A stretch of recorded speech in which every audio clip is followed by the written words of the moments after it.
business during the meeting, please make a motion for a recess. For those participating by phone, please ensure your phone is muted unless you are speaking. Also, when speaking, please remember to state your name for the benefit of those streaming the meeting. As a reminder to all attendees, this meeting is being streamed live. The camera is located at the back of the council chambers above the clock. Our meetings are governed by Robert's Rules of Orders in accordance with Wasilla Municipal Code 2.04.090. In order to maintain an orderly and respectful discussion, I respectfully request the council to observe the following guidelines. Please seek recognition before speaking. No member may speak more than twice on the same motion without an affirmative vote to suspend the rules. No member may speak a second time on a matter until all others who wish to speak have had an opportunity to do so. These rules are in place to ensure that everyone's rights to speak is respected and to prevent any one voice from dominating the discussion. Madam Clerk, please call the roll. Thank you, Madam Mayor. Councilmember Cottle. Here. Councilmember Graham. Here. Councilmember Crafton. Here. Councilmember Vlock. Here. Councilmember Rubio. Here. Madam Mayor, Councilmember Johnson is absent and excused unless objection is raised from the body. You do have a quorum. Councilmembers Cottle, Graham, Crafton, Vlock, and Rubio are with us in chambers. No one is participating telephonically. Thank you. Please stand for the Pledge of Allegiance. And Mr. Graham, would you lead us? Would be my pleasure. I pledge allegiance to the flag of the United States of America and to the republic for which it stands, one nation under God, indivisible, with liberty and justice for all. Thank you, Madam Mayor. Thank you. Okay, next on the agenda is approval of the agenda. Is there changes to the agenda? Mr. Graham. Madam Mayor, I'd just like to make sure that we have opportunity to comment on commission minutes. There's nothing to approve there, but there are some things I'd like to comment on during that time. Okay. All right. Hearing none, the agenda is approved as presented unless objection is raised. So hearing none, it is approved. There's no special orders of the day, and we are now at commission and agency reports. We will now hear from Public Works Director regarding the Nunley Park update. And let me confess before Public Works gets up here. I have to take responsibility for the tree cutting without any notice or anything. Just so you know. Thank you, Mayor, council members. So tonight we wanted to give an update about why the trees came down and what the process is going forward. We've talked about some smaller projects that had received direct funding at Nunley, including lighting and expanding the community garden. So that is moving forward with planning. As I mentioned, we will be bringing a homemade master plan back to the council so you can see that. But what our intention is to use we're gonna move the planter boxes a little bit closer to City Hall. We need the space that we have been using for those as snow removal. But we're gonna be expanding the number of planting boxes to about 30, about 2/3 more boxes than we have. We're building them now, so they're gonna be roughly the same size, but a little bit more useful with an edge that's a little more agreeable to leaning inside of it. And then there's an updated design so that they don't bow in the middle quite so badly. And then we'll be procuring nice quality topsoil. The current beds have been invaded by grass and they've kind of faltered over the years for soil quality. So that's in the works. We are also getting quotes for new play equipment. The idea would be we have 2 structures there right now that are not passing safety inspections anymore. And so the proposed replacement will bring illustrations for you to see that would basically unite the 2 structures. So multiple slides, multiple climbing apparatus, something really nice for the current users. The feedback has been that that park tends to be the spot where families with younger children like to go, and so that is remaining in the design considerations for the structure to keep it useful and enjoyable by the younger children. The lighting is intended to utilize roughly the area that the trees were in, and the decision on what to do with the trees came about with long-term maintenance of structures on both sides, the desire to have it be more inviting, a little less spooky with the plants that are there, and replacing those trees with hand-picked landscape quality that meet the species that do well in Alaska, that are safe for moose, and visually appealing. There's some really nice options for trees that flower once or twice a year. We're also going to be addressing the drainage issue. If you go to the park right now, half of it's a skating rink because of the rain event that we had in the middle of winter. So we're going to be using this opportunity to make it useful year-round with some improved drainage, especially expecting those events to happen again. There's also been discussion about what to do with the caboose. And so the caboose has, much like the play area, has turned into a liability with it not meeting safety standards for fall protections. It's extremely common to see juveniles on the very, very top of the caboose. The caboose itself has lead paint, and then there are components within the caboose that have asbestos.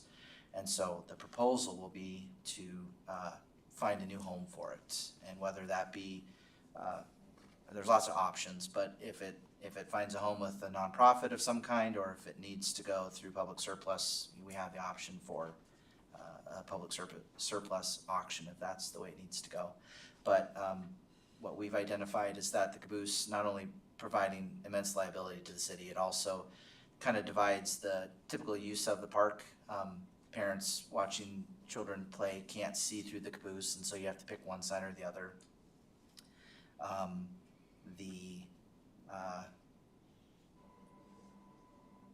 The swings were on one side of the caboose, and the play structures on the other. And so we also have, I forgot to mention, we also have the plan to bring swings back as well. So what I will be bringing to the council will be an illustration to identify the upgraded areas, including a larger parking lot, so that moving forward, it's reviewed and agreed to the council, because some of these improvements are going to require addressing funding. So we have a general CIP for park improvements, but we want to make sure that those funds are allocated in the way that the council sees fit. So with that, I'd be happy to answer any questions. Madam Mayor? Elena? Yeah, thank you. So we appropriated money for the Nunley Park improvements for lighting, painting of caboose, and more garden boxes. Born and raised in construction, totally understand things change. When did you know things were gonna change and you were gonna need to steer off of this, what we approved? I guess the only thing that changed, we're planning the playing boxes and the lighting. It's just I wasn't aware of how much risk the caboose brought for repainting until after we had started to dive into what it would take to appropriately protect, workers if we're going to remove lead paint, or if I didn't know there's asbestos in the caboose either. Okay, Madam Mayor, if I can. Yes. So nowhere on there does it say trees. I first heard and read that it was from the spruce beetles, but there was no spruce beetles. So story was changed a lot. Sounds like the plan had changed. You had the floor the night before those trees were cut down. I did. And I just think you had the floor, you had all of us. Why you didn't tell us about it? Moving forward, I know that you took the blame, Madam Mayor. I'm just asking, because like I said, we approved and appropriated money to go towards lighting, not removing trees, painting the caboose, and more garden boxes, which we're doing, and we're changing, I understand. Like I said, I understand the game plan has changed. I just think that leaving the council in the dark after we appropriated money was not the smart thing to do. Whether that's administration or public works. I'm just saying, I feel like the city can do better. And I think we want to do better. I agree. It was not my intention to not make the council aware that trees were being cut the next day. I was caught off guard too. If I may, Elena, Eric had no idea the trees was gonna be cut that day. Jess and I had a conversation and I said, okay, there's no kids in the park, there's nobody in the park or whatever, so this is a perfect time to cut them trees. And Jess said, okay, Madam Mayor, I will. And I didn't put it up the chain like I should have. So that's exactly what happened with the tree cutting. That's the reason nobody had a clue, except me and Jess, about what was going on. Eric had no idea. And I honestly didn't think about sending it up the chain. Thank you, Madam Mayor.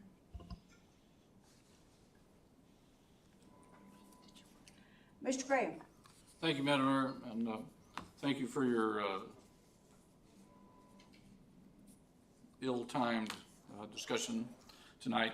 I find it completely unacceptable at every level, from the mayor to yourself to Parks and Rec, to undertake a project whereby a park would be destroyed without any public input, without any advisement to the public, without any action from the Parks and Rec Commission. I read through last year's minutes and this year's minutes.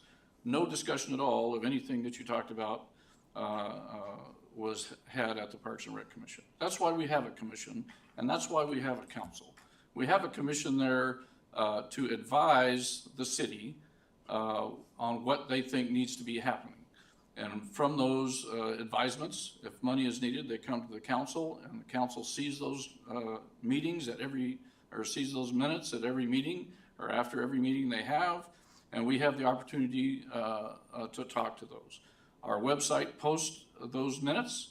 Every citizen in Wasilla, as well as anybody who's interested, can go to the website and see what the Parks and Rec Commission is talking about. This was not talked about. Okay, what was talked about was putting some lighting in the tree line. Okay, what was talked about was repairs to the caboose to include painting. Okay, what happened is absolutely unacceptable. We have taken and destroyed a city park. We have made it completely unusable for the very people that want it the most. This council has for years sat here and said, we need more people downtown. We want to make downtown friendlier. Well, we have just now turned it into an industrial waste, is what has happened to Nunley Park over there. And to not advise anyone of what is going on is inane. You know, you work for the city of Wasilla, which means you work for the citizens of Wasilla as well as for the administration. You don't just go out and do things that are going to affect the quality of life in Wasilla without some sort of advisement to the council, without some sort of input from the public.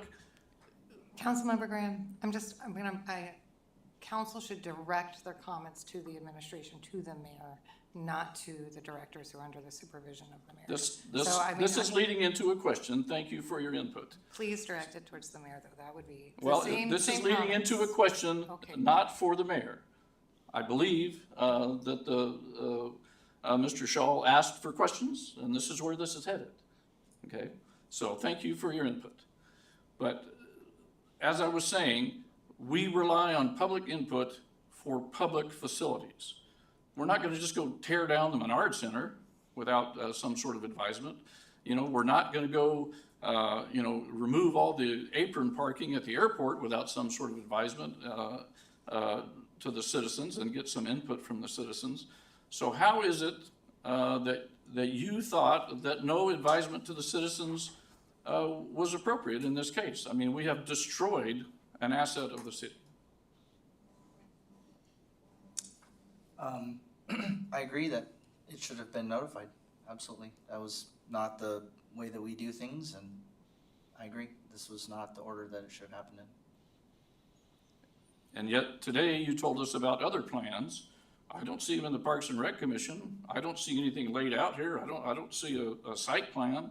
I don't see anything. You're making plans and executing plans without any involvement from the citizens or from the persons that are appointed, either through Parks and Rec or elected here at the council to see if that's what they want. I mean, do you think it's appropriate to have made plans without any sort of advisement? We will have a 2-minute at ease. So.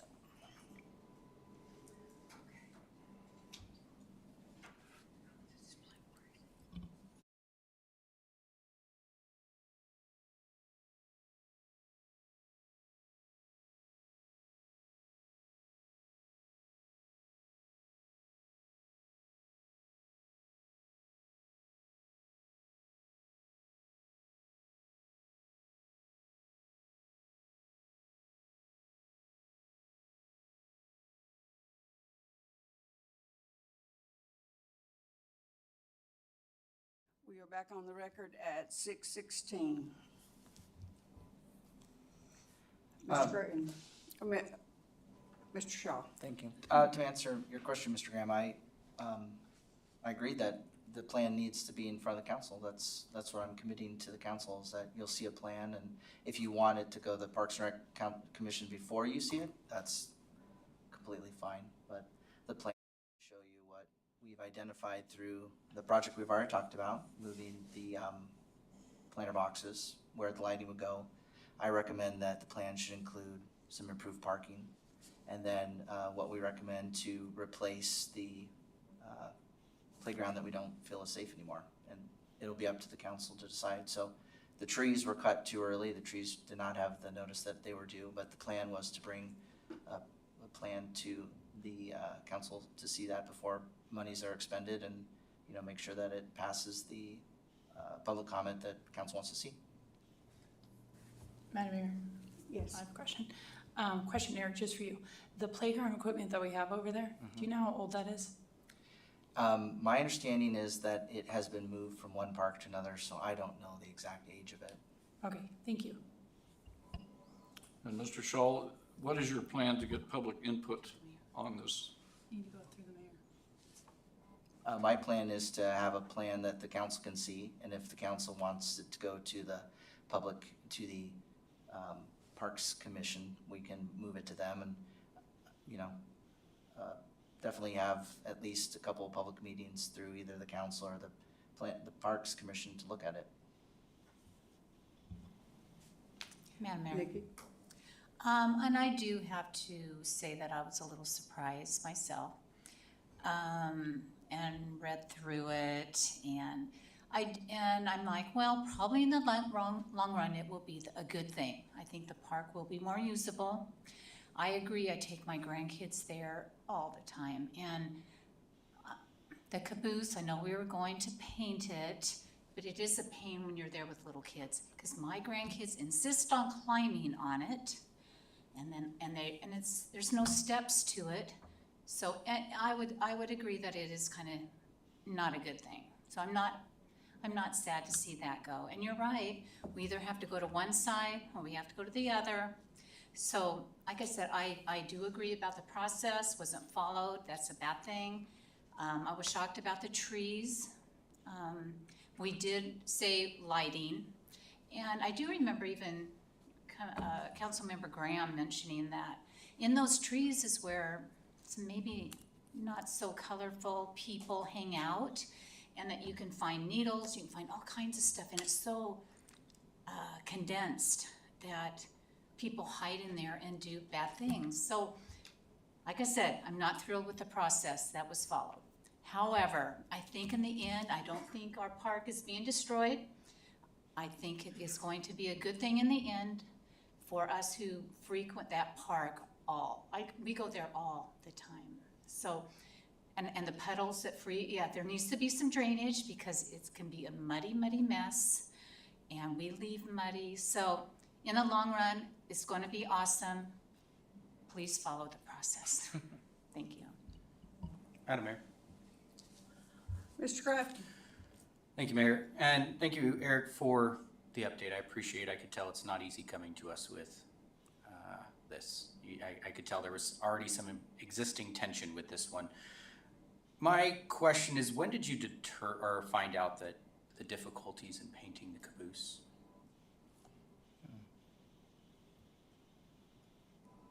I don't know if I have an exact date. Once we had the budget come out, we started talking about how we'd go about it with contractors. You know, it was probably this fall. So you've known for a while now that basically it was going to be very difficult to paint it due to the concerns around it. Yeah, and so it led to this catch-22, because if we started putting energy into making it more attractive, then we'd start to have the other downfalls of it illuminated. The fact that it's not safe for children to be on, the fact that children won't stay off the top of it. It just became clear after talking with staff that it started to unravel for safety and ongoing maintenance issues if we didn't start to talk about removing. Now, if that became the directive and we figured out that these were costly issues but it needed to stay, I mean, I think the caboose is super neat. It just would need much more care and feeding than initially we thought, with tuning it up with some paint and keeping it as a icon in the park. If I could follow up, Mayor. Yes. Thank you. I guess my question more so goes to the mayor in this situation here is,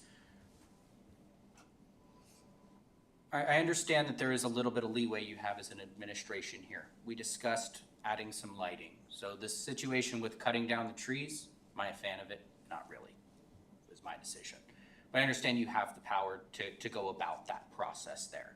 I'm not super excited that it didn't go through the Parks and Rec. I would ask that at this point that I think anything further that needs to be done should. That way we have some public input as to how they want to do, especially since at this point it sounds like we're going to be doing essentially an extensive remodel of this park. This park's going to be completely redone.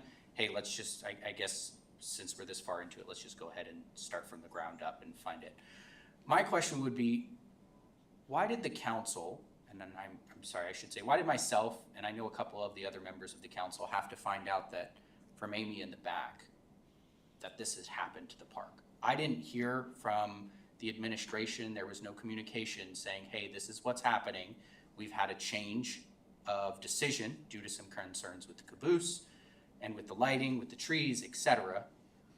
I found out when the Matsu Sentinel posted it on Facebook and it got shared around Facebook. That is where my news came from, that this had happened to the park. I hadn't driven by it. I mean, I found it out, I think it was within the day, within 24, 48 hours of it happening. But my concern more so is the lack of communication that the council got on such a massive change in decision here. Is there a reason why we weren't informed that this decision was going to be made? I mean, There's no reason whatsoever. But I will tell you, and I know you're gonna say, well, you've been here long enough, right? But coming from the private sector, when you've owned your own business, you're the man in charge, sometimes it still plays in there. And like I said, Jess and I was having a conversation. I knew that you guys wanted the lighting and all of that, and to keep the people out of, out of that and whatever. Mr. Graham had talked about, he was over there all the time picking up needles and everything. And to me, it was a perfect time. There was nobody in the park. There was no kids in the park. And I'm like, okay, Jess, let's cut them trees.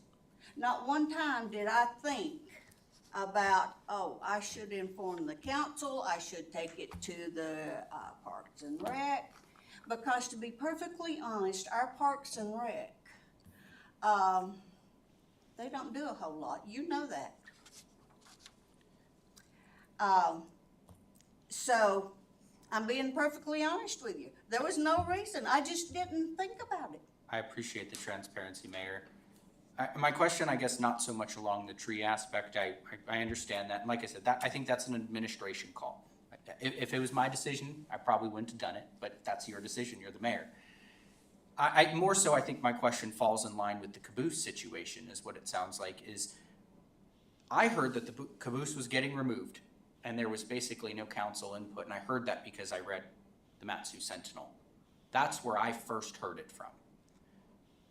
And the interesting part was that we had specifically put money in the budget to keep the caboose and repaint it, and Mr. Schaal says that, it sounds like you've known that we're gonna have to do some extensive work to keep it since the fall.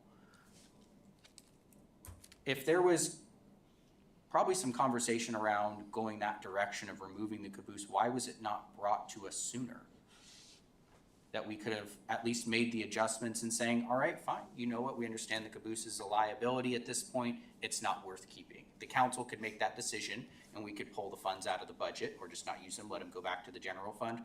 Or we say, okay, how much is it gonna cost? You know, the caboose means that much to us. Oh, it's gonna cost 50 grand? Okay, you know, we can have that conversation. My frustration here is such a massive change, something that drew a lot of public attention, was not communicated to the council. I mean, a simple email would have worked, just saying, hey, this is what we decided to do last minute. I decided to cut down the trees, and oh, by the way, the caboose, there's concerns with the caboose. I feel like there's some communication that broke down here that could have gone a lot better here. A lot of this is just miscommunication between the council and the administration that I would like to see improved. I totally agree with you, Mr. Crafton. I told you. I mean, I honestly told you what my thought process was. And I can't go back and undo it. I can't put the trees back. I understand. I was looking at, because in the summertime, there's always little kids over there. I think you very wise. You chose a good time to do it if ever to do it. I'll end with this, Mayor, because I think you've shared with me your thought process, and like I said, I appreciate the transparency on it. As I said in the beginning, I'd like this to go back to the Parks and Rec. Regardless of what it is, I think the best thing, if there's going to be some significant remodel done at this point, I would suggest it needs to go there. If for some reason we cannot keep that caboose, I would like to see it end up at the train depot. I think it would be a great location for it if we cannot, for whatever reason, keep it. Otherwise, I'd be interested in knowing what it would cost for us to, I don't know if the word make it safe would be the best way to put it. I mean, remove the stairs, put something on it so it makes it harder for people to climb on. I understand if it's there, people are gonna climb on it, you know, but if it's at the train depot, one, it's in a great location, we could still remodel it. There's less people playing there, you know, I get, part of it's because it's at a park, you know, so if it's gonna sit at the park, kids are gonna play on it. But if it stays there, one of the ways that we could do with the obscurity of it, turn it 90 degrees, so it's pushed up against the hill a little bit more and you can see all the way across the entire park. Are kids gonna hide up behind it? Yes. But I think there's ways that we could go about this to make this a working situation. Thank you. And Kathy? Madam Mayor, I think the question is going to be for you, since you're the one that made the decision to cut down the trees, and I have been asked this question by some of our residents here, is why the decision was made to clear cut the trees instead of thinning the trees, since property owners in the city are not allowed to clear cut their properties? Because they are gonna regrade the whole thing and then plant trees back. Because they have, the drainage over there is terrible, you know. You can go over there and look now, there's ice patches everywhere. And it's not used in the wintertime, so, that was, and then they're gonna be putting the electric right up through where that, tree line is. Thank you for that. Yeah, I think the breakdown in communication was kind of a disservice to our residents because they have to follow rules. And, you know, we also need to be a good example. I agree. for our residents, and I think, the ball not only got dropped here, it got punted way out of the field. So, I'm really hoping that through all of this, we don't, have to come back with it's easier to ask forgiveness than permission, which nobody wants to have to do. So, I'm just hoping through all this that the communication is improved. Oh, it will be. Thank you. It will be. Also, the Kids Cupboard has 2 buildings over there, and their ED had come to me in a Rotary meeting. And she said, oh, by the way, I just wanted you to know, we are planning on moving our buildings. And I'm like, okay. So that's going to require, when they move those 2 buildings, they've got I don't know what you call it, but anyway, it was a kitchen, a place to serve kids or whatever. And they're gonna move it and their shed out there. So you're gonna have to clean and redo all of that there. So, Madam Mayor. yes. To Ian, our clerk's office did send out within an hour of the trees being cut down an email to us with a picture. And that was the post of the Facebook, off of the Facebook post. So I just wanted to make sure that the clerks were trying to get that out to council as quick as they posted it on Facebook. So just so you know that, you know what I mean, there's administration failure, but there was still teamwork trying to happen in there.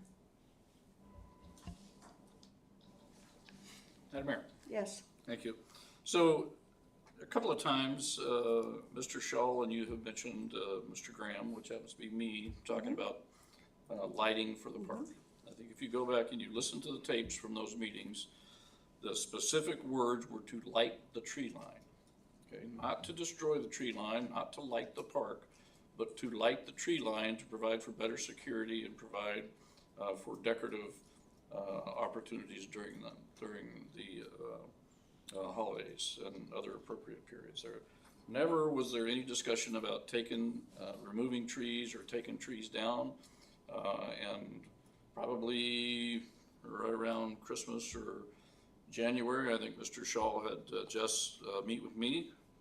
I'm assuming that was at your direction. And I took him to lunch. We went and ate lunch and we talked about the park, less than 2 months ago. The only thing that came as a surprise to me was he said the mayor wants to get rid of the caboose. And Jess and I talked about, or I talked with Jess, who's our Parks and Rec supervisor, for those who don't know, about, the caboose doesn't need to be removed, it just needs to be repositioned. Because the way it's positioned now, it does divide the park in half. Whereas if we turned it 90 degrees and moved it closer towards the hill, the park would be a much more contiguous place to be. So, to me, that was an indication that there was some sort of thought process going on that would lead to some sort of planning, which would lead to some sort of decision. And I can't possibly tell you how disappointed I am. I have taken 25 phone calls, and most of them start with the 2 words, what the, and I won't tell you what the 3rd word is because we don't like that on the record there, but most of them start that way. People are upset about Nunley Park. Nunley Park is a family park where families go, and it's never busy. It's not like Wasilla Lake Park. It's a place where you can go with your family and relax and enjoy yourself and have a good time. That lower park space out there is great for doing yoga and other sorts of things. The community planter boxes have served us well for years, and we haven't had any, even during the heavy snow years of the last 2 winters, not this winter, but the heavy snow winters of the last 2 years, have we had a need for additional snow storage over in that park area. So I don't know. I take this as like a direct slap in the face to the city council. Mr. Graham, all I can do is apologize to you. I made a bad call. And I And I'm appreciate your almond. I apology, made but I can't a tell bad you call. enough how much I think that call was more than that. But that's my opinion, you have your opinion. We agree to disagree, and we're good, so, you know. Thank you. It was not a malicious intent by any means. It was not to come to council or not to go to Parks and Rec, any of that. I've told you exactly how it happened. I can't take it back, I can't put the trees back, but lesson learned. That's all I can say. I appreciate that, thank you. Okay, thank you, Eric. Thank you, Mayor. We will now hear from the city planner on the planning commission. And I've not done anything with her, just so you know.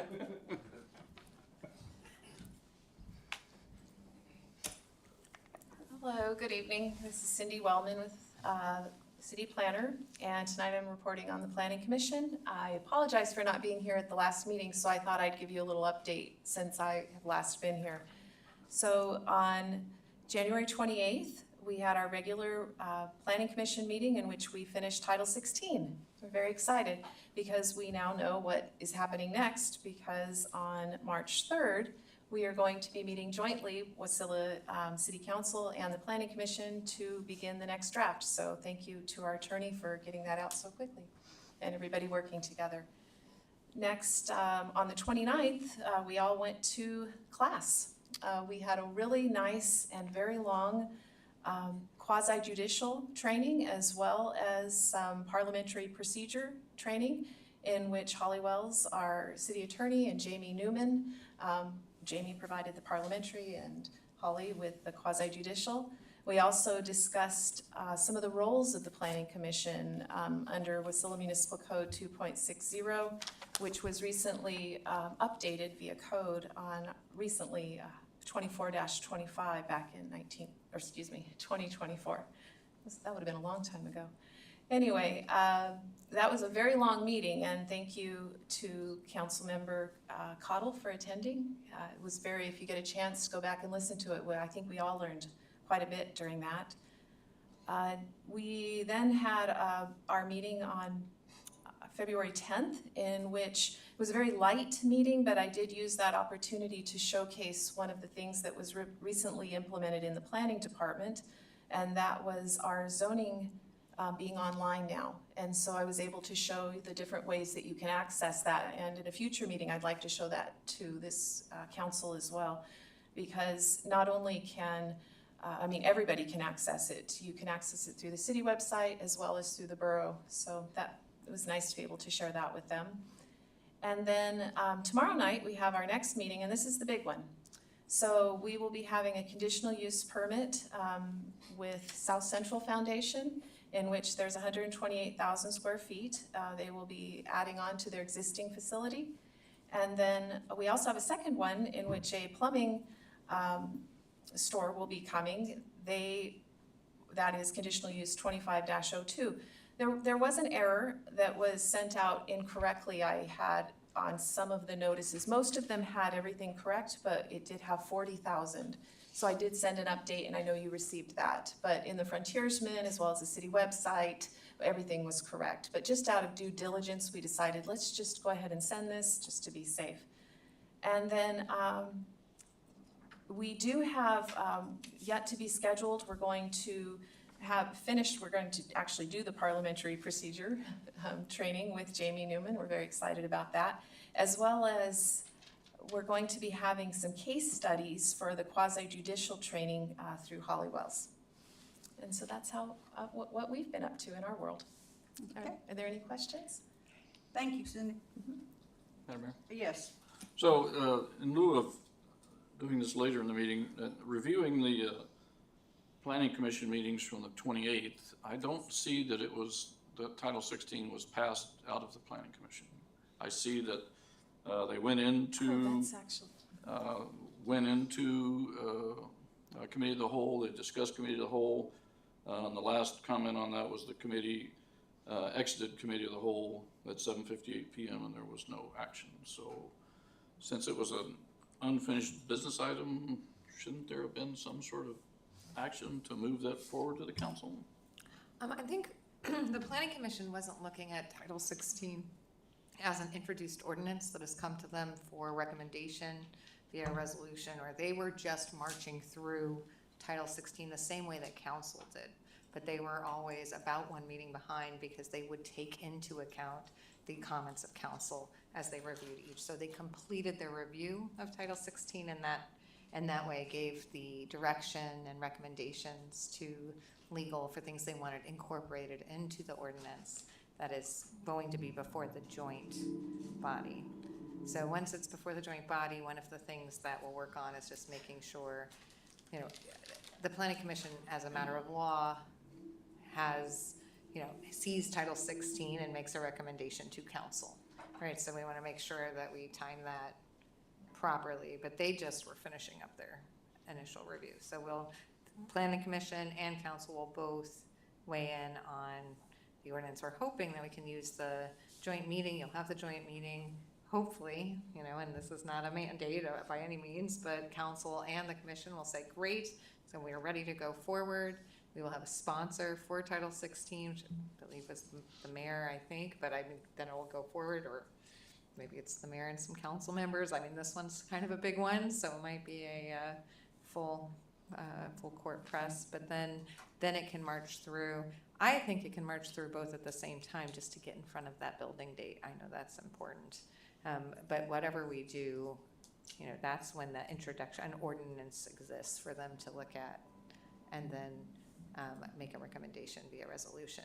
And if it goes to the planning commission at the same time contemporaneously with council, the goal is that on that public hearing date of the ordinance, you know, you would have the planning commission's resolution recommending adoption, and you would have council making that final determination with input from the public. Sounds good. I'm just hoping we're not getting into muddy water here by not having things annotated in the minutes. So I like your explanation. Thank you. Thank you, Cindy. You're welcome. Thanks, Yes, Cindy. Madam Mayor, Oh, if I may, okay. through the mayor. Cindy, thank you for all you and your planning department do and the planning commission. You guys have put in a lot of work. And this is just a follow-up of something that I asked you a while ago. Yes. Are you able yet to print wall size zoning maps? So we received a rough draft of the first version of this. We have the company who's doing this, and it's a matter of reviewing it. I was working closely with Director Schaal, who had some recommendations of his own. He suggested, you know, you might want to do this. Not yet, Okay. but we're close. And just to fill everybody in, we're thrilled. We have the ability to print, but not necessarily some of the ability to make some of the changes to these zoning maps and to everything. And so that's being worked on right now. And we do have the draft, and we're getting pretty close. And once that's available, I've actually asked for it to be available in some smaller sizes as well, so you don't have to print it out on the big, huge, you know, 24 by 36 or 36 by 48. We'll have it in PDF format so that we can update everything here at the city with everything that's been changed. Awesome, thank you. You're welcome. Thank you, Cindy. Thank you. Okay, there is no public participation tonight. No public hearings, so we are moving on to persons to be heard. It's a time for members of the public to share their views with the council. This is not a question and answer period or a time for dialogue. Speakers may be referred to administration, or issues raised may be taken under advisement by the council or administration.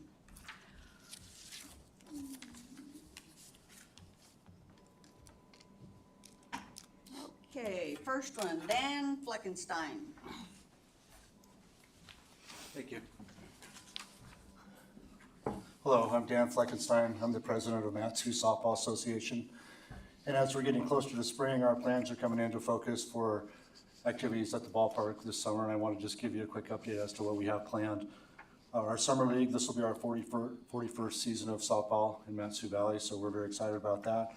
We're also very excited for the bathroom project to get going and have bathrooms at the ballpark.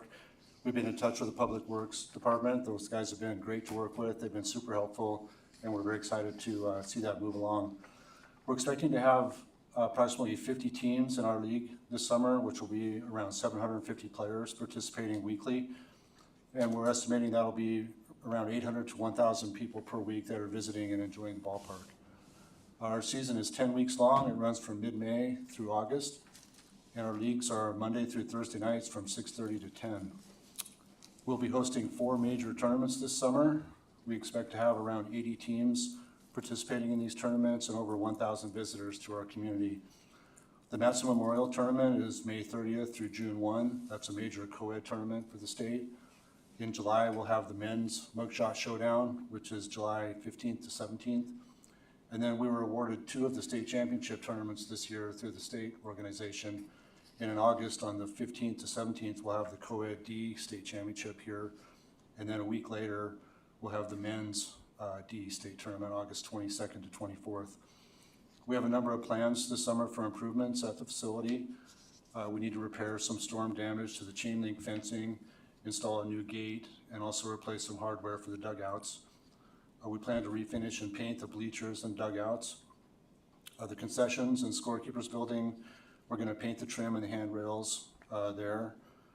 We're going to expand our security system, add a couple more cameras to the system there. We're also going to remove some excess grass from the infields, add topsoil to the infields, level them out, and do some other work like replace all the bases, the pitcher's plates, and rehabilitate the batter's boxes. Those are due to be redone.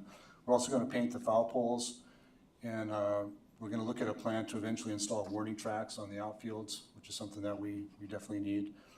And we're going to install some new signage for our security system, as well as some signs about trash removal and keeping the fields tidy. Our priority needs are basically really for paving. Our parking lot gets rather chaotic, and at a minimum, if we had the ability to pave at least our driveway from Mystery Avenue to the front gate, that would delineate the path into the ballpark, allowing easier access for emergency services or ambulances, things like that when we need them. We're also talking about improving our parking plan to make the most efficient use of the space that we have. So thank you for working with us. We appreciate being at the ballpark. Thank you, Dave. Senator David Wilson.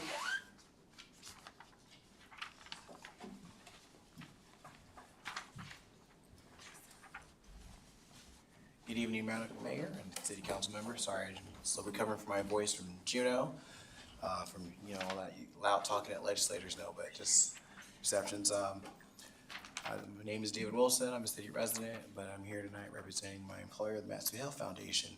As you guys know, the Matsu Health Foundation does its community work through the funding from the 35% ownership of our Matsu Hospital. Part of that this year is last year we gave out about $3 million in scholarships and vocational, and this year we're upping that to about $4 million to help meet the need of our workforce. I believe the deputy clerk passed out a couple of flyers. The scholarship program deadline is upcoming on March 15th, and this is it's been, like I said, ongoing with our shortage of workforce. We're need almost about 10,000 healthcare workers just through natural nutrition that goes throughout the year in the state. And the Matsu Health Foundation feels that this is an area of need to continue to make sure that we can grow our homegrown folks here as well. Outside of the scholarships and vocational are for anywhere from anybody looking for just wanting to become a CNA, a dentist, hygienist, medical coder, biller, anything that's in sort of the healthcare field, peripheral, should just call our agency and see if they meet their minimum requirements to apply. More information is on our website at healthymatsu.org, and we're just here to make sure that we can help students out. I mean, the information is pretty simple and easy.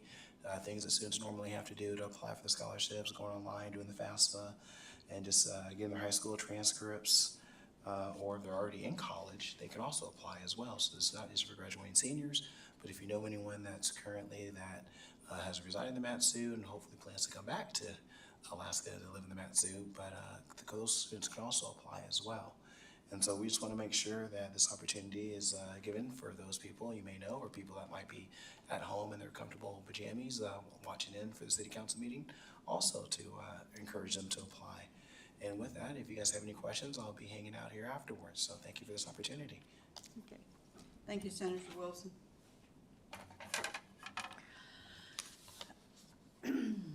We are now at the consent agenda. Madam Clerk, please read the items for approval under the consent agenda by title. Thank you, Madam Mayor. Introductions this evening, recommended public hearing, March 10th, 2025. First is ordinance serial number 2504, amending the fiscal year 2025 budget by appropriating $75,000 from the general fund balance to the roads repair and maintenance fund to restore funds used for unanticipated equipment repairs. Second, ordinance serial number 2505, amending the fiscal year 2025 budget by appropriating $15,870 from the general fund balance to roads and parks communication funds to restore funds used for emergency radio installation. And lastly, ordinance serial number 2506, amending chapter Wasilla Municipal Code chapter 1.08 form of government and general powers to add section 108025 limited health powers to borough, transferring limited health powers to the Matanuska-Susitna Borough for use of funds paid to the borough under the National Opioid Settlement Agreements. And those are only our items. Thank you, ma'am. Is there a motion to approve the consent agenda as read? Madam Mayor, I move the consent agenda as presented. Is there a second? Cottle seconds. It's been moved by Councilmember Crafton and seconded by Councilmember Cottle to approve the consent agenda as read. Is there objection to the motion? Hearing none, the motion is approved. We are now at unfinished business. Madam Clerk, please read the ordinance by title. Thank you, Madam Mayor. Ordinance serial number 2502, amending Wasilla Municipal Code chapter 3.55 salary administration plan to grant the city council authority to create, retitle, or transfer positions. This item was postponed from both the January 27th and February 10th city council meetings. There is a main motion to adopt pending. And just as a clerk's note, if you look down under item 11, 1.1, IM number 2503, there's a memo from the police chief regarding the ordinance. Okay, is there further discussion on this ordinance? Mr. Graham? Thank you, Madam Mayor. Madam Mayor, I move to postpone action on this ordinance until our next regular meeting. This is at the request of myself and Councilperson Johnson, who wishes to participate, but he's on an airplane tonight and is unable to participate. He will not be at the next council meeting, but he will be in a position where he can call in. So I move to postpone until the next regular meeting. Madam Mayor, I'll second the motion. Okay, the motion has been made and seconded. Is there objection to the motion? Hearing none, then it will be moved to the next council meeting, which is March 10th, March 10th. next regular meeting. Yes. Okay. We are on to new business. Madam Clerk, please read the title of the item. Thank you, Madam Mayor. It's Wasilla Water System Cross-Connection Control or Backflow Preventer Reporting System. This is discussion, consideration, and possible action on a reimbursement program. Council did request this item to be added to the agenda at a prior meeting. Okay. Do I need a motion for this question? No, I think you could maybe, do you guys want to go committee of the whole or? I would prefer to wait and see what our directors come up with, and then if we want to have a roundtable discussion, go to committee of the whole at that time. Okay. Public Works Director Schaal, you have the floor. Thank you, Madam Mayor.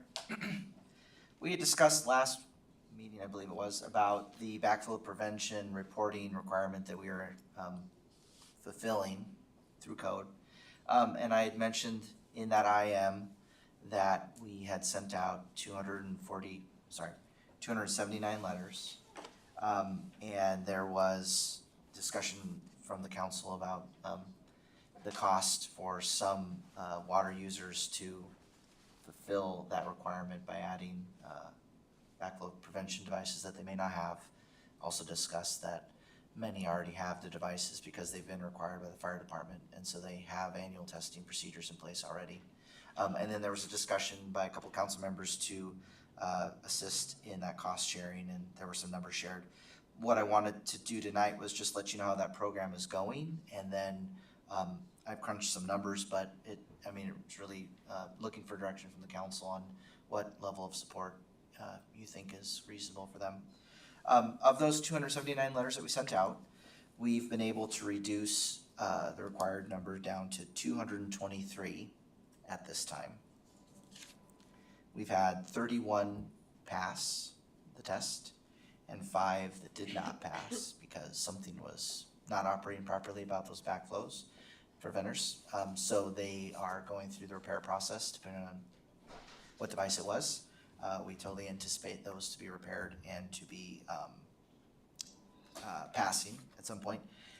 And we have either completed or initiated evaluations, 38 evaluations with customers who don't know what their system has and if they need it. And so our staff is both with our front desk staff taking phone calls and then scheduling those inspections, and then our trained water staff meeting with those customers to look at their installations and walk them through what code says for those devices. I've been talking with the testing agencies or testing companies in town.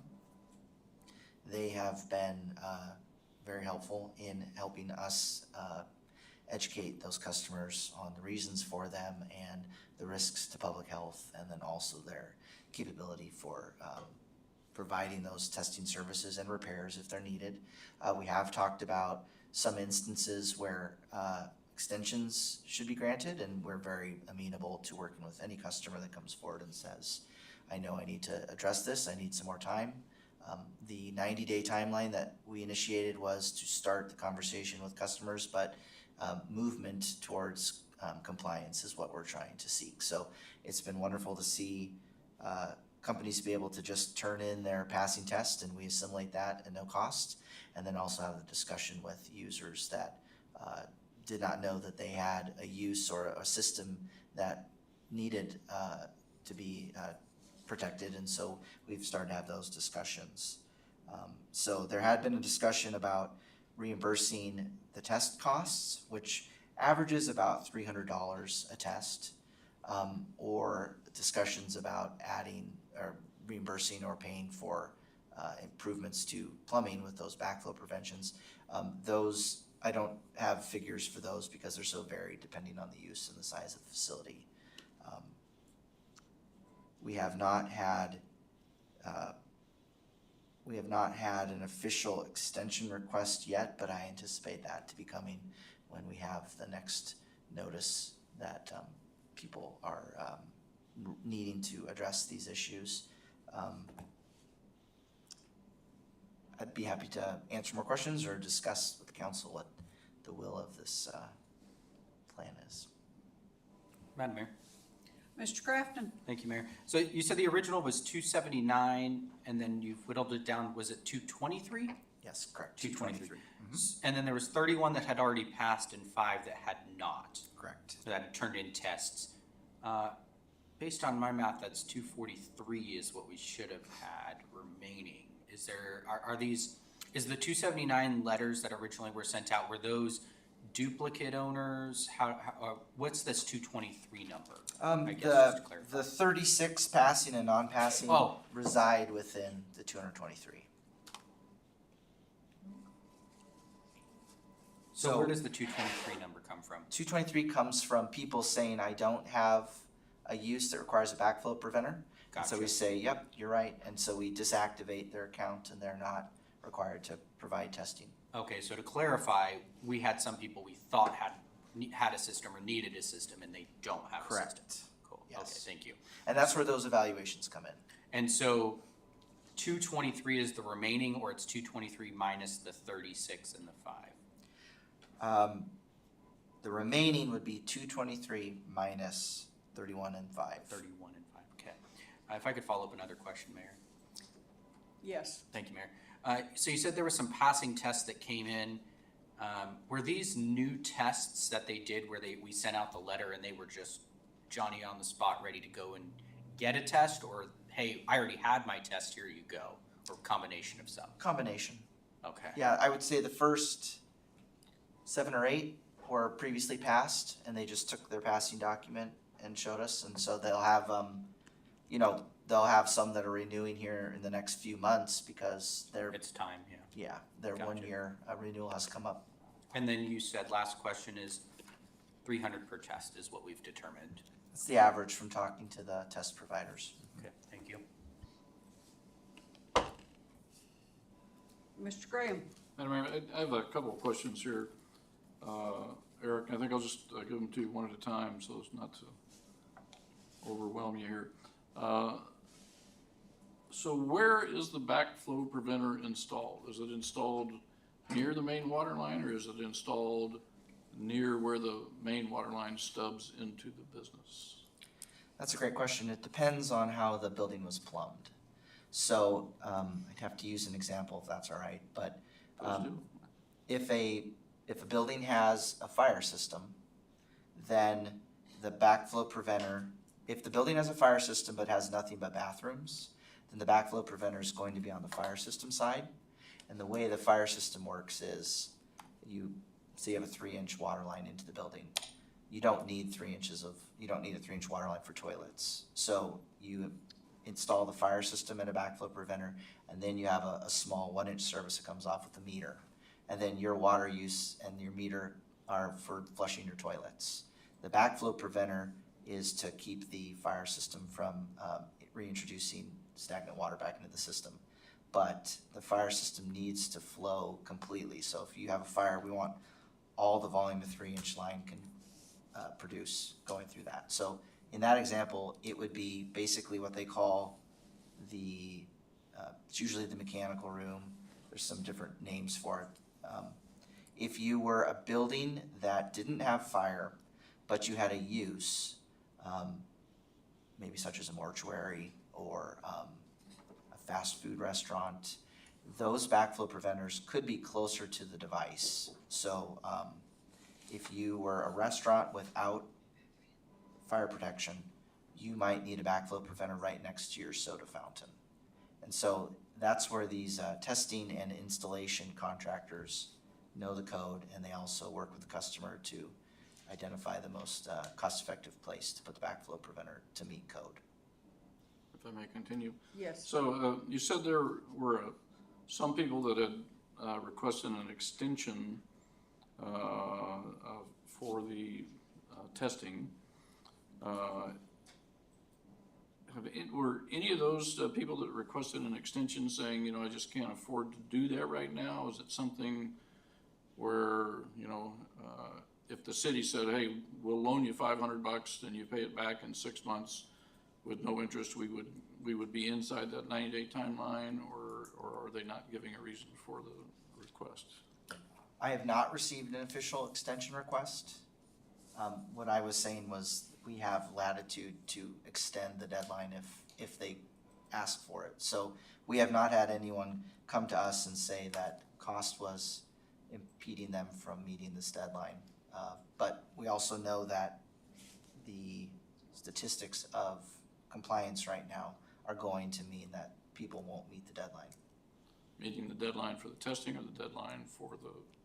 Deadline for the testing. Okay. Thank you, Madam Mayor. Okay, is there further questions for Eric? Madam Mayor? Yes.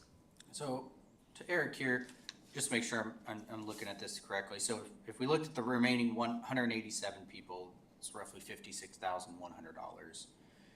If we said, hey, we understand that some of you already had your test done, and I'll be a little honest here. If we're being as gracious as we're considering to the people that hadn't, and then we also have these 7 or 8 other people over here that have been doing great, keeping up with their testing.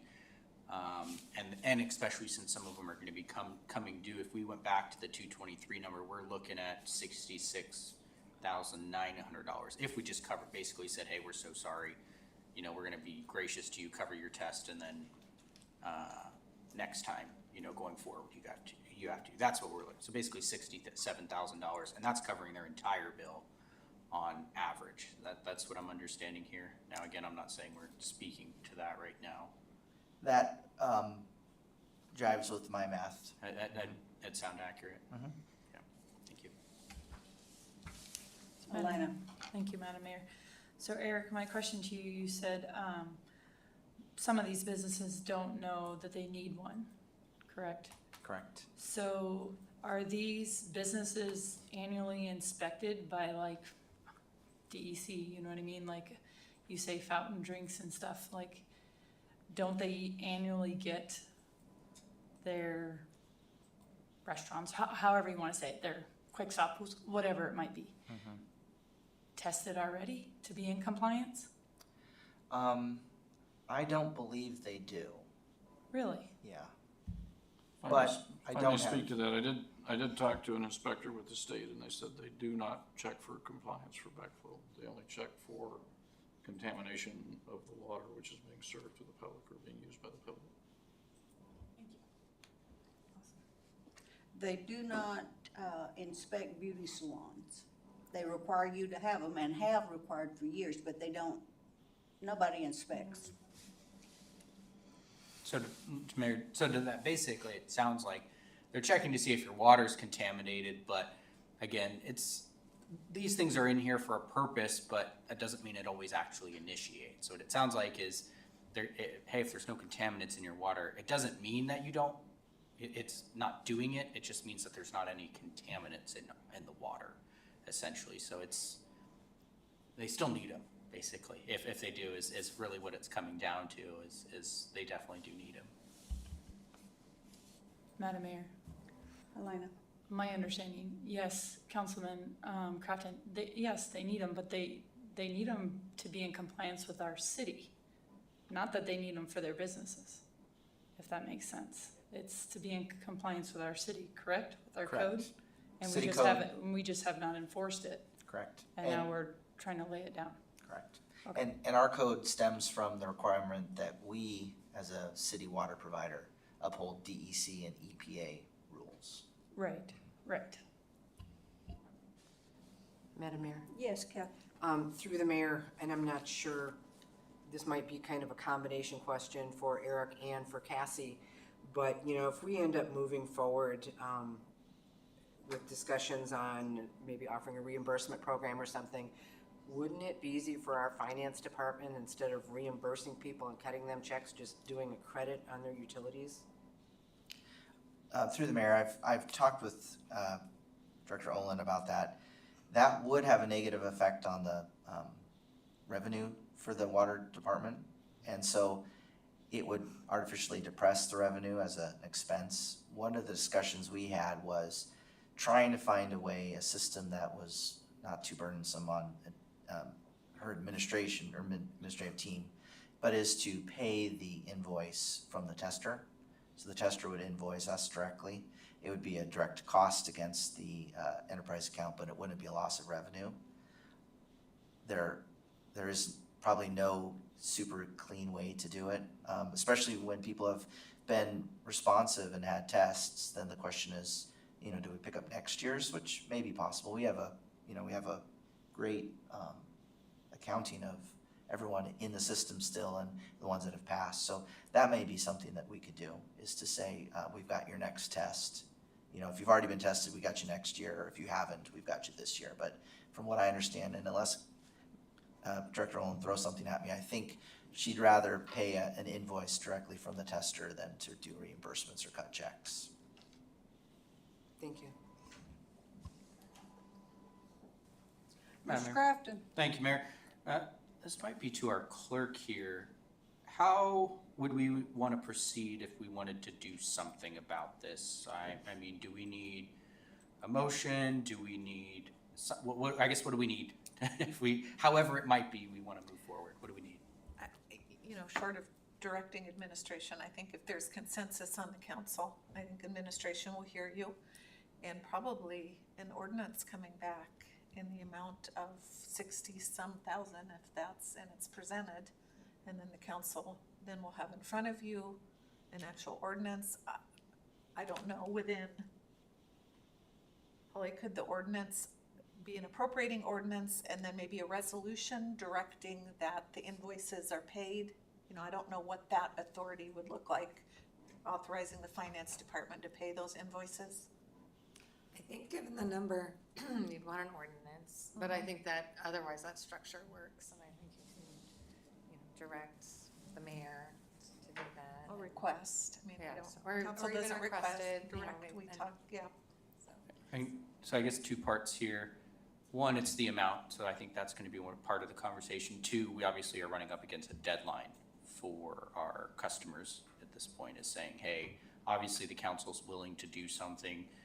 I mean, I think at this point, it would probably benefit too to say, hey, we're gonna extend your deadline. I don't know if you'd necessarily wanna tell them exactly what we're doing, but just as a sake of saying, hey, the council's doing something. Because we don't wanna promise them we're giving them the full amount, and then when we get to it, the council decides we're only doing half. Because I don't think we can necessarily make that decision right now until we actually pass the ordinance.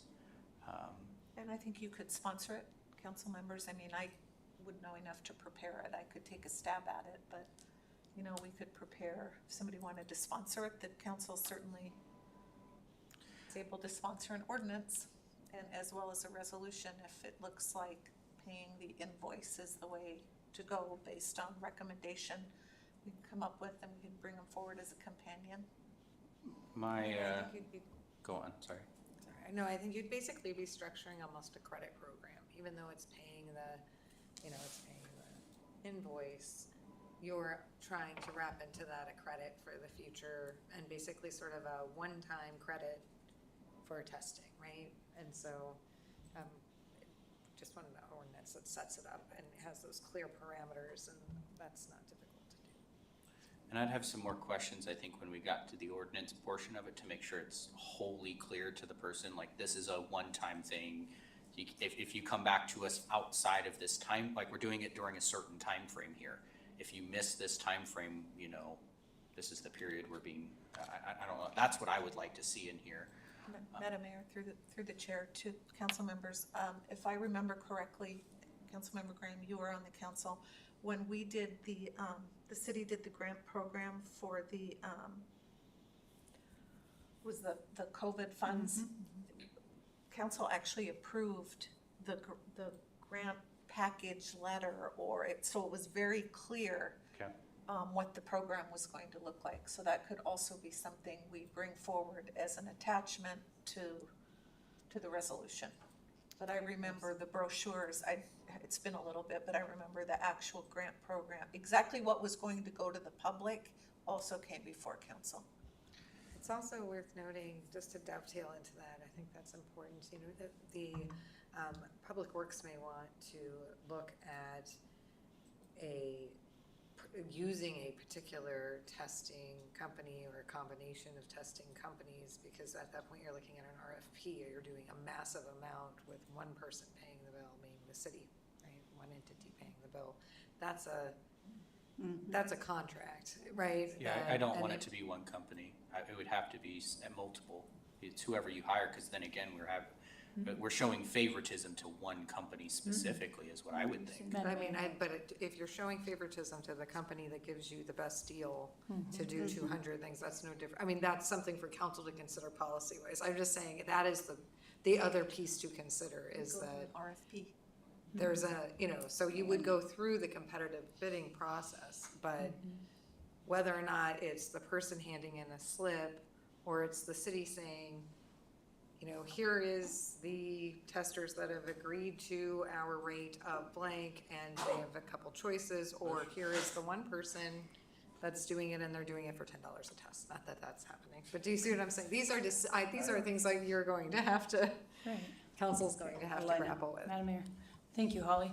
I like the idea, yes, the administration taking it back, because Eric, you do bids all the time, open bids for, you know, water, sewer, roads, whatever you wanna do, but if you put that bid out there, that allows all of those companies that are local to bid on it, and we take the best bid. And at that point, then, it might look cleaner, it'll be the cheapest at that point, it'll be a set RFP too. So I think that, that's definitely the route that we probably wanna go, and then it comes back to council, cause they're gonna draft it up, and then we can make changes and, you know, fine tune it if we need to at that point. Madam Mayor, if I could follow up to Elena there. Mr. Crafton? Originally, I was thinking I didn't agree with you, but I'm gonna have to say I'm going to, and here, I'm gonna tell you why. Because if we say we're covering $500 per bill, guess what the cost of every single contractor's bill just came to be? And so, yes, I think that way we're getting a set amount on everybody, and it gives everybody the fair option to say, hey, I you know, gives them the option to try and be the contractor that we work with. I'll put it out there, I'm up for covering, I mean, I wouldn't say the entire cost if it comes in at $1,000, but I mean, if they're averaging that $300 cost right there, I'm up for covering it as a one-time thing. I don't know what the rest of the council feels. I think putting it out to bid and everything is where I'd like to see it. That way we get an official number of like, hey, if obviously if they're servicing 223 people, they're gonna probably cut us a break, cause they're pretty excited to get that much business over the next year. I feel like that company's gonna be pretty excited for that, so, that's where I'm at with it, thank you. Elena, Madam Mayor, thank you. Eric, how do you feel about that? May I ask some clarifying questions? So my understanding is the intention is to cover the cost of testing. So if it's tested and it fails, then the repair costs would fall on the property owner. And so what we would see is if we go out to bid, we would say, this bid is for, you know, unit cost for up to, I'm gonna just say there's a couple more out there. So maybe 240 tests, up to 240 tests with a city supplied list of customers that need to be tested. You'll have a timeline to do it, give us your per unit cost. And then, you know, the specs will say, but the owner will be required to, you know, afford repairs. The next question is then it's repaired, it needs to be tested again. I would assume that would be one process, but for clarity's sake, it's not the will of the council to have a second test. It's just one test, okay?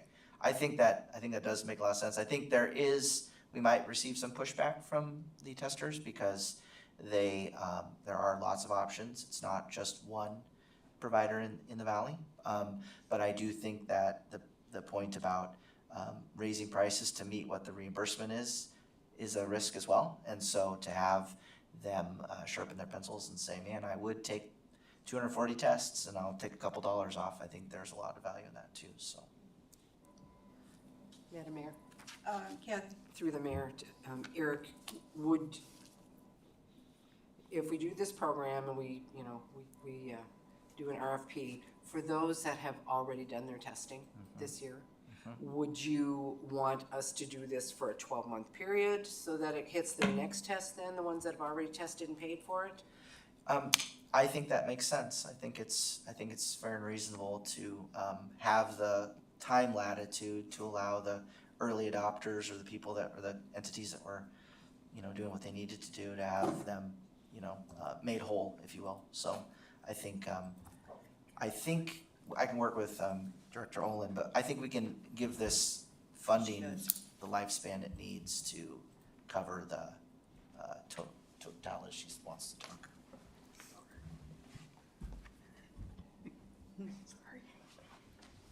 Good evening, Cassie Olin, Director of Finance. The funding part we can put into the water fund and necessarily put it in probably even into a CIP project is probably what I would do, so it'll roll forward year after year.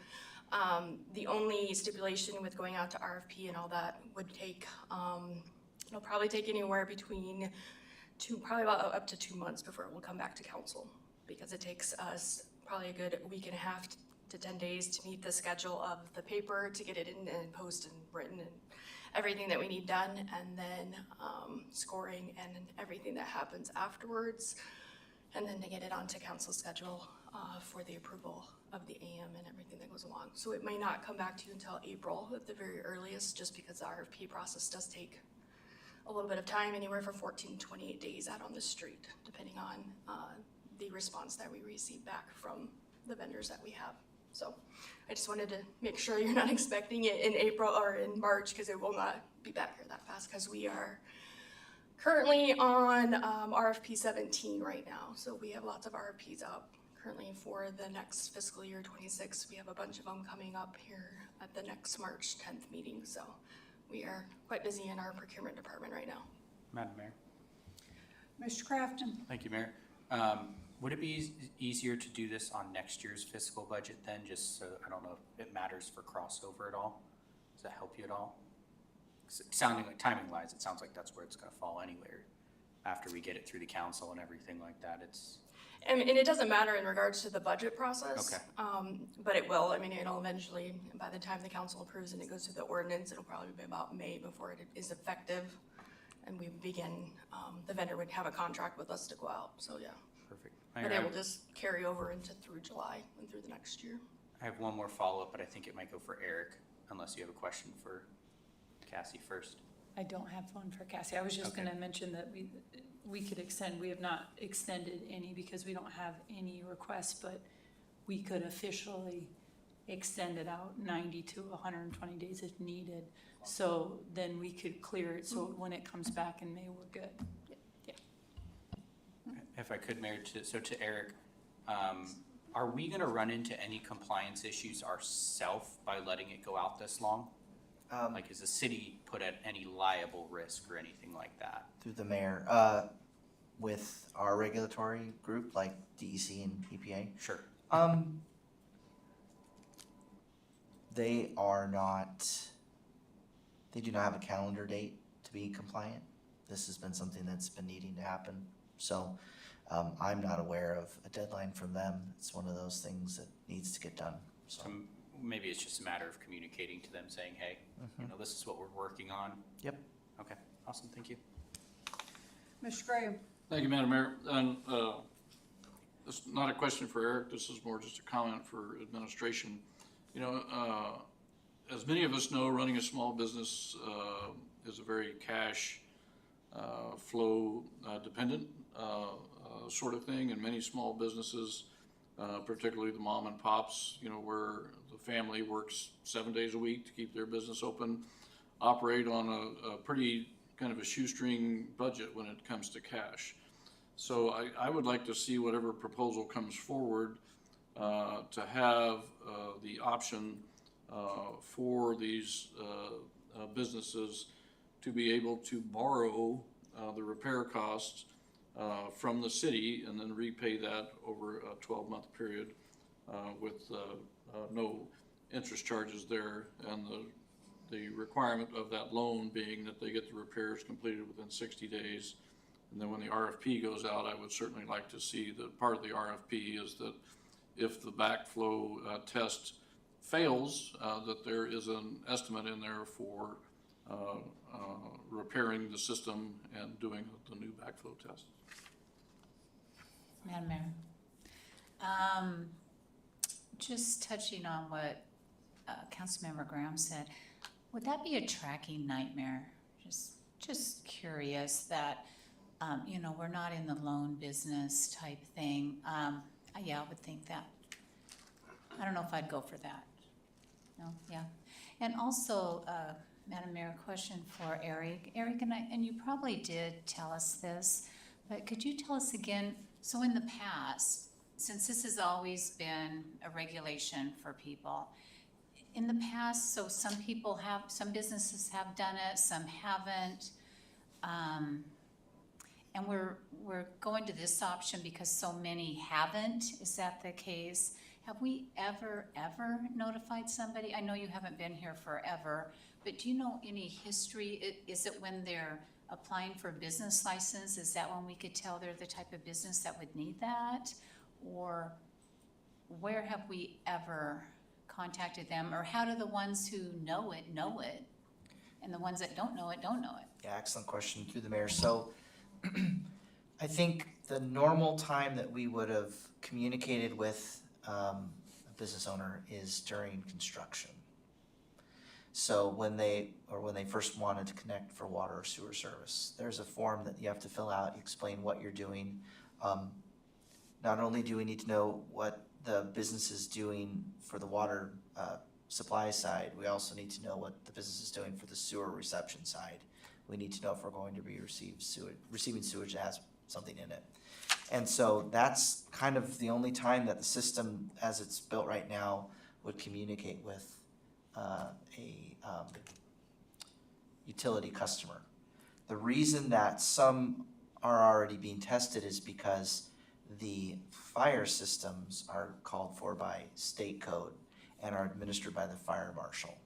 So the fire marshal signs off on the building design, the building inspections. They're looking for their little piece of the pie in that building, which is the fire system. And so they insist that it has a backflow preventer. And ironically, the reason they care that the backflow preventer is there and operational is not to protect our water system, but to make sure that it doesn't impede the flow during a fire. So their interest is to make sure that it lets all the water out at once to put the fire out. And we want it to not let any water back in. So they have an active inspection requirement, and they're already using these contractors for their side of the inspection. So we're kind of piggybacking on the users that already know that the fire marshal expects passing tests every year. But if you are a business that is using, let's imagine a facility that has 5 or 6 tenants, a little strip mall or something like that. If it was just all bathrooms, they don't need a backflow preventer. But then if a restaurant moves in, does some minor plumbing repair, not large enough that the fire marshal needs to inspect it, that's where we get users that don't know that they need it, and we don't know that they're there. And so we went through our utility roles and chose the 279 that looked like they were users that should be evaluated. And that's how we've been making that number smaller as we've met with those users and said, nope, you don't fall under that guidance, we'll take you off our list. Or you do, now we need to talk about what you need to be compliant. Thank you. Okay. Madam Mayor? Kathy?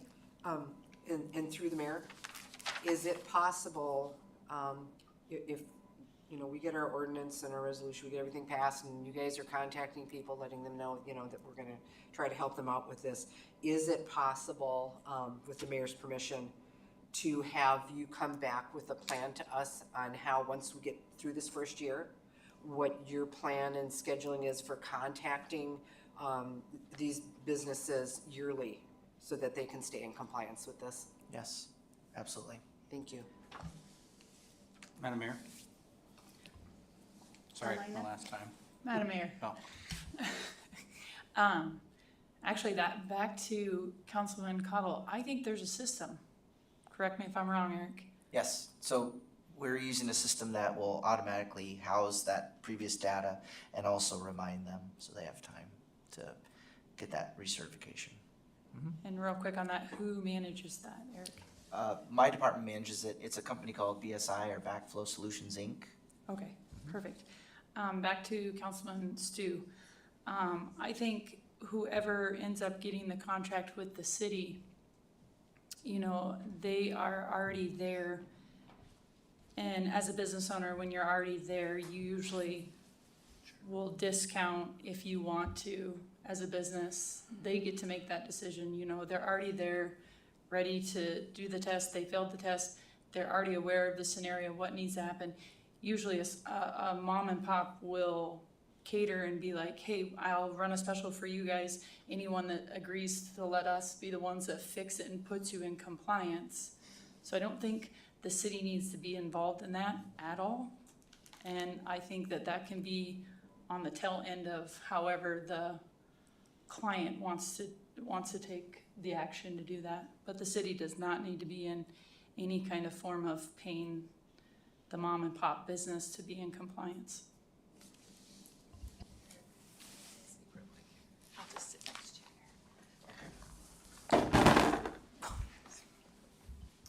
So I was mentioning, this is Put city. your name on the record. Yep, City Planner Wellman. And I was mentioning to Director Olin back there, one of the things that we do is that she's well aware of, and I thought this might help as you've been making these decisions tonight. So in the planning department, we work really closely with Public Works as well as with finance as the new businesses or not necessarily new, but new uses come into the city. And we do a pre-application meeting. And Public Works Department had reached out to me last week and asked, is there a way that we could discuss this during these pre-application meetings? So one of the things that we have been doing is setting up the processes of how these pre-application meetings look. And that can definitely be added as one of the items, not necessarily from my department, but from the Public Works side. Because usually it's Robert Walden who is participating in the meetings, and occasionally you as well, quite frequently actually. But we can add that on the list of the checklists that we discuss. Madam Mayor. Mr. Crafton? Thank you, Mayor. Nikki raised a good point about the backflow preventers, about when they get brought up, because I feel like when we were talking about last time, one of the concerns as to why this is happening a little bit is because we have changes in tenancy. You have one business that doesn't need it, or building gets built and they don't need it. And then somewhere down the line, somebody moves in that actually does need it. And then now the property owner has to figure out a way to essentially get this in. Is that correct? Or, like we were probably seeing, there's some that just don't even exist. Through the mayor, that's a likely occurrence, yeah. Okay.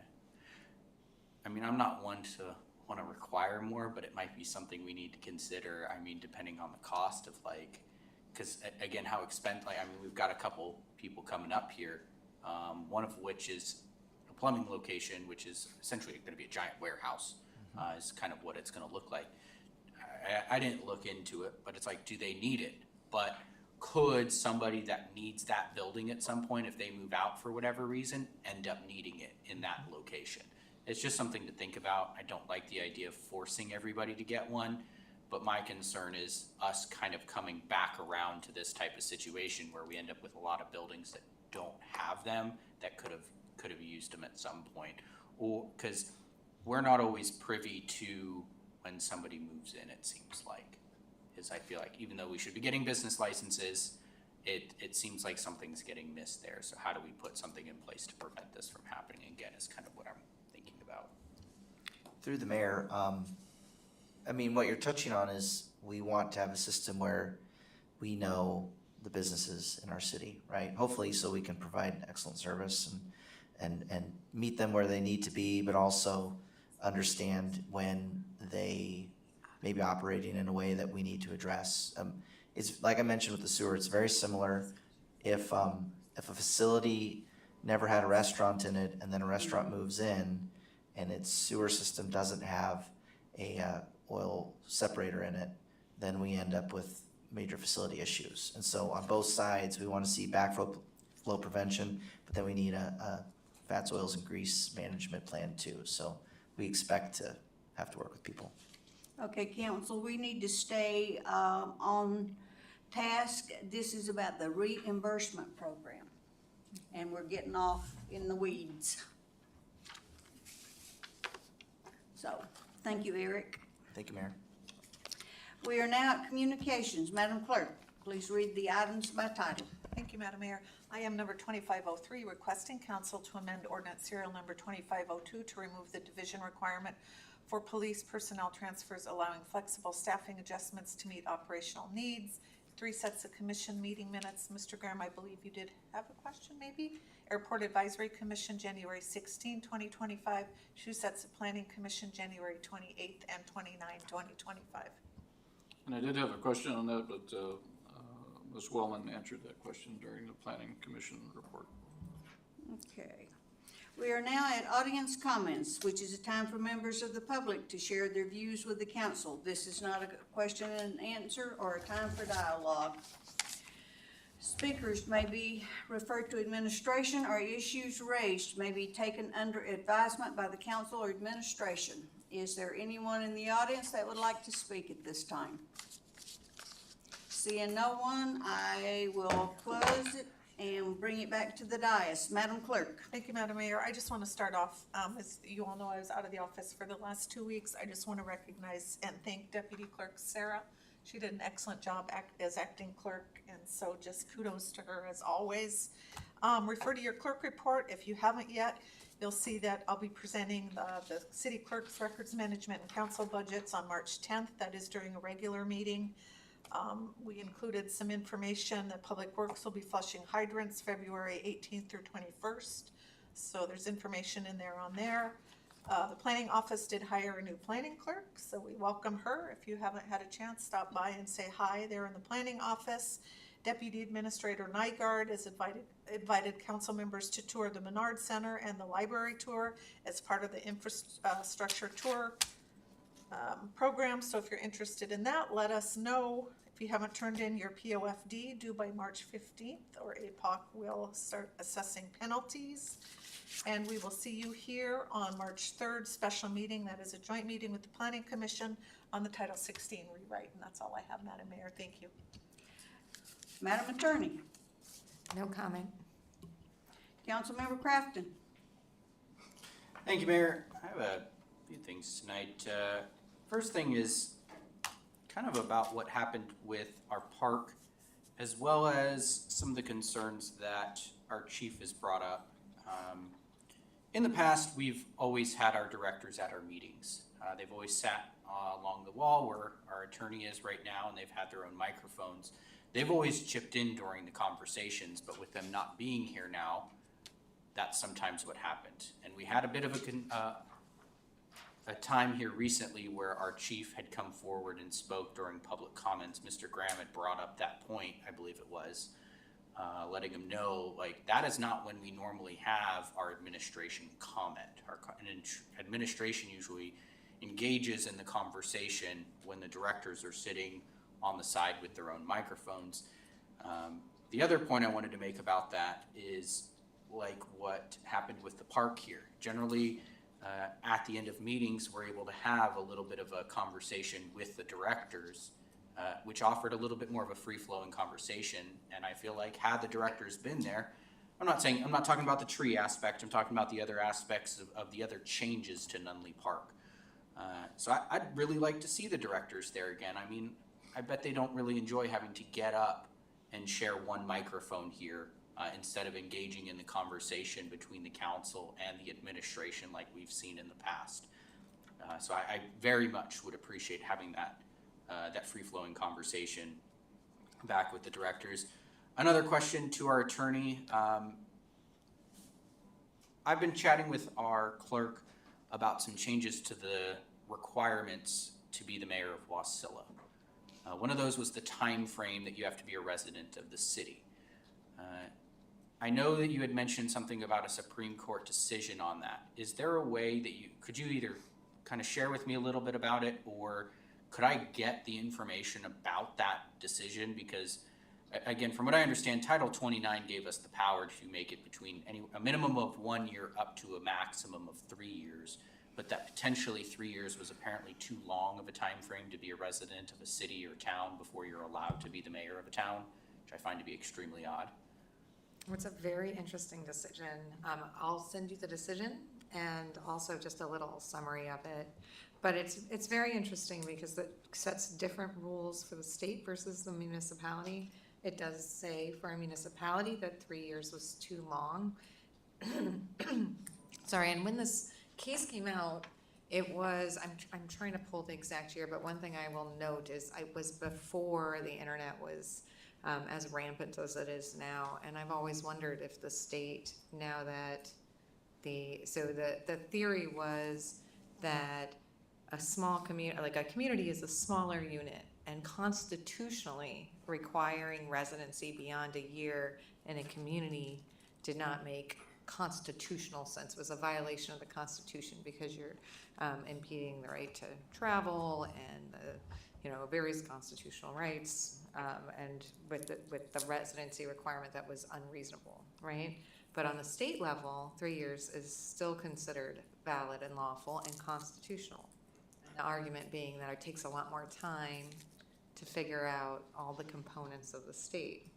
But again, this decision was issued before we were in the world of the internet, and I wonder if that same rule, that 1 year rule, will be imposed on the state at some point. It's not really, I'm kind of, I guess I'm geeking out a little bit in that we don't maybe care for purposes of the city, but that is the case. I wish I am not pulling the name of the case right now, so I'll send you an email through the clerk and I think she can, or I could draft it in a memo too, so it's something that the council members and the administration can see and the public, because this isn't pending legislation by the city or that has been adopted and the city is doing something that is unlawful under case precedent. I think it's appropriate for that to be a public memo if you want to just a brief write-up.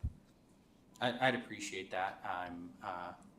It's something that I feel like makes sense. If, just like you said with the state, you have to be a resident longer to be the governor than it is to be in a different position there. And so it makes sense in a municipality, but I'd be interested in at least what information you do have about that. A couple other things as well.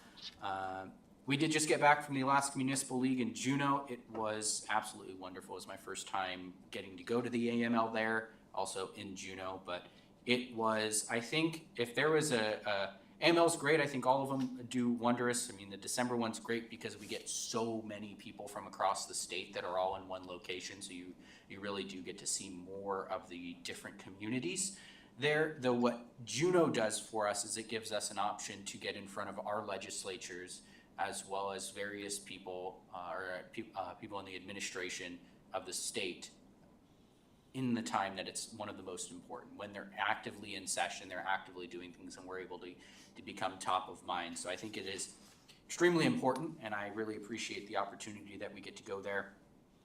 One of the great things that we got to do was our lobbyist. Chris was very proactive in our time down there. He went ahead and set up multiple meetings so that we were able to get in front of all of our different legislatures, not even just ours, but other members of the legislature as well, because it's important that we tell others our story, not just our own people. We want everybody advocating for how amazing the city of Wasilla is. We also got to meet with the Department of Transportation Commissioner as well as the Department of Commerce Commissioners, which getting to tell our story, I get this year is not a year that, everybody's just, money's falling out of their ears like it feels like we have here. Money's not just flowing to all these different communities.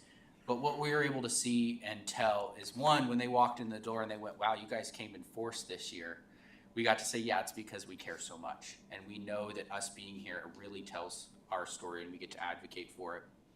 But what it really does for us is that if money does get to come out, we get to tell them what we're going to do with those dollars, and that we're really going to be putting it to work, and that the city of Wasilla is going to make sure that if the state needs to hand money out, give money down, that we're going to advocate for our citizens, and that they're going to get a return on what's happening there, because the city of Wasilla is doing really great things with it. So I would suggest, Ms. Rubio, if you can go next year, or next year, I'd encourage it. Same with Mr. Johnson if he was here. It was a really, really awesome time to be able to get to go down there. So with that, I believe that is all. I know others will say something about AML. Thank you, Mayor. Councilmember Graham. Thank you, Madam Mayor. To piggyback on what Councilmember Crafton said, AML is one of those organizations that we've participated in for since long before I was in city government, and AML is this kind of coalition of all local governments at the borough and city level. It does not include tribal governments because they have their own organization there, but it is a great opportunity for us to talk to other people and say, hey, when you're going to do a major improvement to your parks, what do you do? How do you let your citizens know? How do citizens let you know what it is that they want? If we're going to do something with our water system, it allows them to do that. If we want to change an ordinance landscaping ordinance, we could talk to them. How did that work for you in Fairbanks? What problems did you run into? What roadblocks, can we try to avoid, or mistakes can we try not to duplicate? So AML is a great way to talk with others who are doing the same job that we're doing right here. And it really works out well. It also gives us access to commissioners, which sounds like it should be pretty easy, but it's not. We do get to talk to, here in Wasilla, we're not always with our hand out all the time, so we have a little bit better opportunity to talk with commissioners than do some other communities. But the commissioners, I think we were surprised by a couple of things that they had to say. And they were certainly pleasantly surprised to hear that we're doing well and we understand what our role is and what their role is, and we agree to work together. So like Commissioner Crafton said, if you get the opportunity to go to AML and you have the time on your schedule and things like that, it's certainly wise to do so. So for the next meeting, Director Olin, I would like to see when we're bringing up these ordinances here, which were recommended 2504 and 2505, I'd like to see from the Public Works Department, and when I say from the Public Works Department, I mean numbers from the Public Works Department, that has to do with the projected use of personnel dollars in this fiscal year for road repair and maintenance and roads and parks, which is where we're looking at dipping into the general fund and going outside budget there. But I know oftentimes we have unfilled positions, and those monies sit there and they can be used within the department without having to dip in the general fund. So I'd just like to see where we are and where you think we're going to end up at the end of the year. So perhaps we don't have to dip into the general fund on that. And I do have a question for you, but I think this one can be answered perhaps with a head nod. At the last meeting, I asked about CIP projects and funding, and on my desk today, there was this document here. Oh, that was from you? Okay. So I guess I could ask you about this. Thank you, Commissioner Olin. So I'll just ask you about this after the meeting there to make sure that make sure that I understand what the numbers are there as we go through. Also wanted to talk a little bit about Mr. Wilson's, former Senator Wilson's discussion about scholarships through the Matsu Health Foundation. Those are great scholarships, great way to bring people back to our community. But that's one of many opportunities for scholarships. The utilities, the co-op utilities have scholarships, Rotary has scholarships and that sort of thing. But I wanted to talk about something different. I wanted to talk about the Rotary Youth Leadership Awards is what it's called, but it's really the Rotary Youth Leadership Academy, which is to help develop leadership skills in young folks, typically sophomores in high school, sophomores and juniors in high school. This year they're going to go down to Ketchikan for 4 days. It's a completely funded trip to go down there, and it's not for the student body presidents. It's not for the people that are already in leadership positions. It's for those people that you may know, that you think, this person could be somebody. So I would recommend that you have them get in touch with a Rotary member. I know the mayor is a Rotary member. I'm a Rotary member. I believe Senator Wilson is a Rotary member as well. Make that call and find out, and Crystal also Rotary as well. So make that call and find out a little bit about what's called RILA and Rotary Youth Leadership Awards, and find out a little bit more about how to develop leadership qualities in some of these folks that got great ideas but kind of stand against the wall during the sock hop. And for those of you that aren't old enough to know what a sock hop is, I'll let you look that up on the internet. But anyway, good discussion tonight. I appreciate it. Look forward to improved communication between the administration and the public and us here on the council, and look forward to actually getting out before 8 o'clock. Thank you. Councilmember Velock. Thank you, Madam Mayor. I just want to talk about AML a little bit. Ian and Stu kind of covered it all. But one good thing was when we would go and see our legislators or commissioners, how they were happy to see Wasilla. And they would say that they use Wasilla as a role model, that Wasilla is managed very well. We're debt-free and, it's just bustling around here. So everywhere we went, we were treated very nicely and we got compliments. So I felt that was a really good thing. And other than that, that's all. Thank you. Mayor, sorry. Before you adjourn, I can correct some of the comments I made on the case. I just want to, I have the information, so if I can on the system, or on the record. Okay. Is now okay? All right. Yeah. So the case is Pelosa versus Frias. It was decided on equal protection grounds under the Alaska Constitution. And it was in 1994. It was a case involving a charter provision in the city of Kenai that had a 3-year residency requirement for both the mayor and the council members. So just so you know, I feel like that was a more specific summary of the case. Okay, thank you, Holly. Councilmember Rubio. Thank you, Madam Mayor. Thank you, Holly. So good. And excited for Monday night's meeting with the joint parties for sure. And I know you've put a lot of work into that, so I'm excited for that Title 16. Good conversation tonight with everything.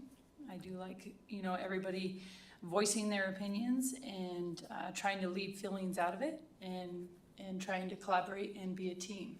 So I like that.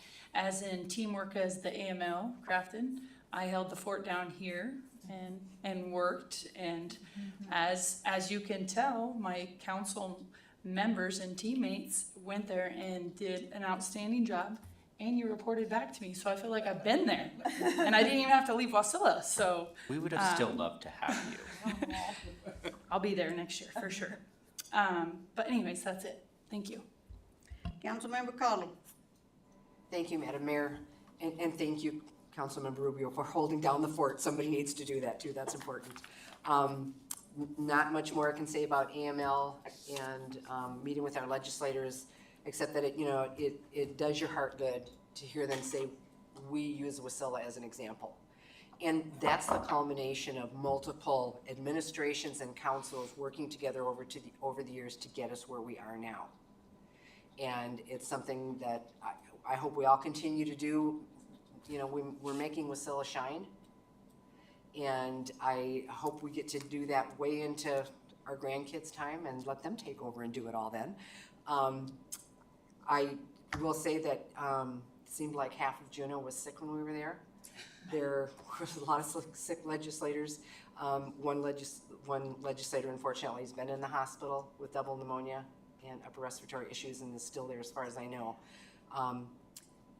It was a great trip except for the bad cold that somebody shared with me, which is why I've kept in the middle between these two. I'm trying very hard to do that. But it was really good, and I think we've all worked very hard to make Wasilla the city that it is, and to hear that we're used in an example is something that every single one of us in this room can be proud of. And that's all I have. Thank you. Okay. Jesus Christ was the only perfect human that's ever walked this earth. And I am a very long way from being Jesus Christ. I do make mistakes. And I hope that none of you council people ever make a mistake, because the others will eat you alive. You've shown it tonight. I told you before Eric even come up here that I was the one that caused the park fiasco. And Eric took the brunt. And Eric, I want to apologize to you for taking the brunt of this for my mistake. That was not my intention at all. So, as mayor, after we have been to AML and we have been to the commissioner's offices, Wasilla has done an excellent job, and they know that. And it is, and you, all of you that was with me heard me say, it is a team that has done this. It ain't just one person. It's not just the council. It's not just the mayor. It's not just the directors or even the people that's emptying the trash. It's all of us. And I truly appreciate having a team. The only time is when me or one of my directors makes a mistake. You would think it was the end of time. And it's not, because we're all human beings, every one of us. So, with that, and Ian, you wanted to know about the directors not being over there? It's because they've been chewed up and spit out so many times. I got tired of it. They shouldn't have to be berated that way. And so I said, okay, we're changing the game. If you want to talk to one of them, you go through Jamie. They'll be glad to meet with you. So anyway, with that, it's nothing to come before the council.